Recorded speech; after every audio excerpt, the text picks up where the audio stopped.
What is up, everybody? Here we are again with another huge news and fact roundup covering everything Breath of the Wild related.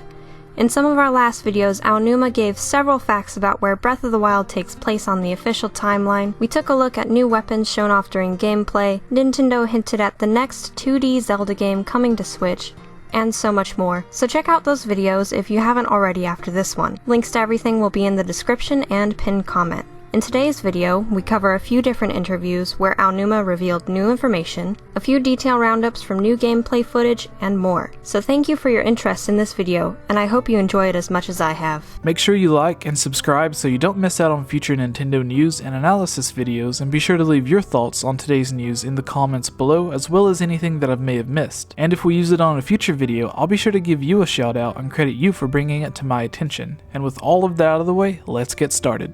We begin our list with some exciting news. GameStop, Target, Walmart, and other retail stores are beginning to get playable and non-playable Nintendo Switch kiosks. How awesome is this? That means if you're lucky, you'll be able to play the Switch at least a few times before the official release. We're not sure on exactly what will be shown off or playable on these units. Obviously, Breath of the Wild will be the big game Nintendo will be pushing, but this will also be a great way to show off 1-2 Switch for those that don't quite understand it.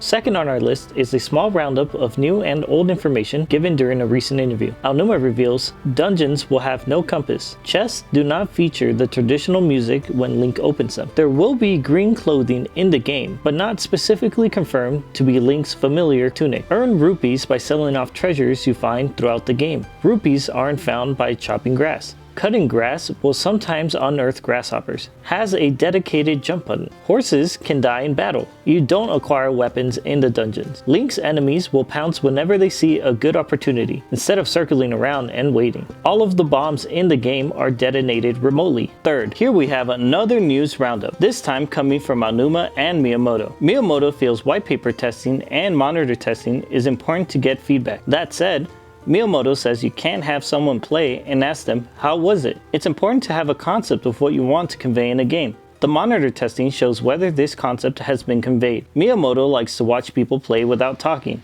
or watch recorded footage of people. Aonuma felt for a long time that games should be a certain way and stuck to that. Before Breath of the Wild, Aonuma realized there was a gap between fan feedback and what his own strategy was. One fan said he really liked Zelda, but with Skyward Sword, he missed experiencing a huge world where he could just ride Epona. Somewhere inside Aonuma, he felt the same way. This is something he really thought about when making Breath of the Wild. Miyamoto says for Zelda 2, the devs really wanted to focus on action. Zelda 2 is very different from the traditional Zelda series, which is why they named it The Adventure of Link. Miyamoto really loves Epona and all the animals in the Zelda world. Breath of the Wild had a dedicated programmer to work on the wildlife. There are many types of animals in the game. When it comes to wildlife, you have to decide whether to just view and enjoy them or hunt them. Miyamoto thinks it's fun to look into the sky and see birds. Then think about where they're going. Aonuma really loves the sailcloth and hang glider in the game. He is afraid of heights in real life and would never be able to do something like that.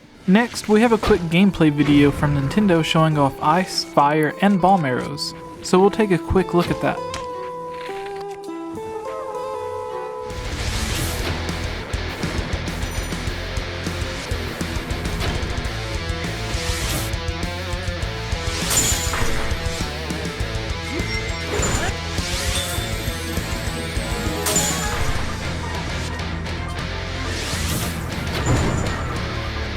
Finally, during yet another interview, Aonuma tells us that when playing the game, you begin knowing almost nothing about Zelda. Throughout the game, you will not only be learning about Hyrule, but you will also be learning about Zelda's story, and by the end of the game, you still may not know everything about her. This is interesting as the recent DLC showed Zelda prominently in the image. Perhaps the DLC will reveal more about Zelda or allow us to play through her story, as either her or Link.